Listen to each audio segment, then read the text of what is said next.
Hello, grade 12. The next task I'm doing is task 11.28. Okay, this is just some questions on electronic banking. It's very important now because electronic banking is obviously much preferred to basically manual banking. And so your questions often consist of elements of electronic banking. So here, Terry Dixon operates as a consultant. He has a current banking account with his local bank. A credit card is also linked with his account.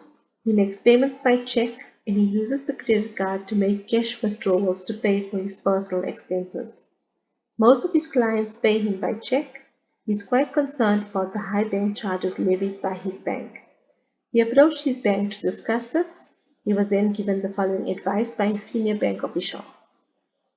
Okay, so pay accounts electronically rather than by check. Request that payments into your account be made by electronic transfer so that you save on cash deposit fees. Use your own bank's ATMs where possible. Ensure that you have sufficient funds in your account to cover your transactions. In this way, you avoid penalty fees for rejected payments. Regarding your credit card, don't withdraw cash from your credit card as you will be charged interest. This is unlike other spending where you are only charged interest after a certain period of time, usually 30 days. Make sure that you pay your account on or before the due date is reflected on your statement. In this way, you avoid late payment charges. Remain within your allocated limit to avoid being penalized with over-limit charges. Okay, so the questions we have, okay, why does the bank recommend electronic payments rather than check payments? Okay, and it's safer, more convenient, and lower or no fees. That's all we need to say. Okay, how does Jerry benefit when his clients pay him electronically? Okay, so the funds are deposited directly into his account and there are less charges compared to cash deposit fees or check depositing fees.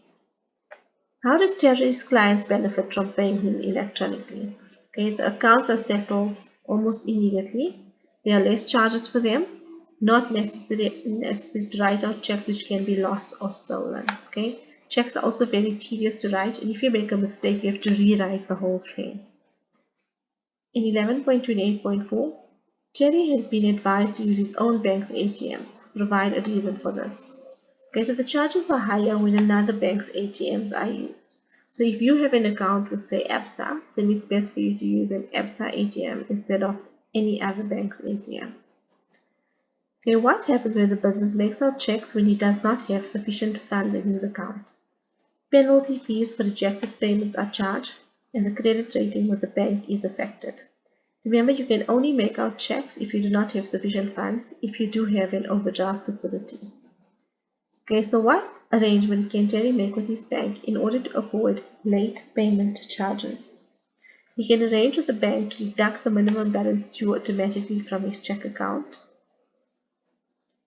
How can Jerry avoid being penalized with over-limit charges? He must not exceed the limit allowed on his credit card. He needs to control and monitor his expenditure. Okay, so that was just a quick question. You can complete the answers in your workbook. Alternatively, you can print the spreadsheet and paste it in your workbook. Okay, bye.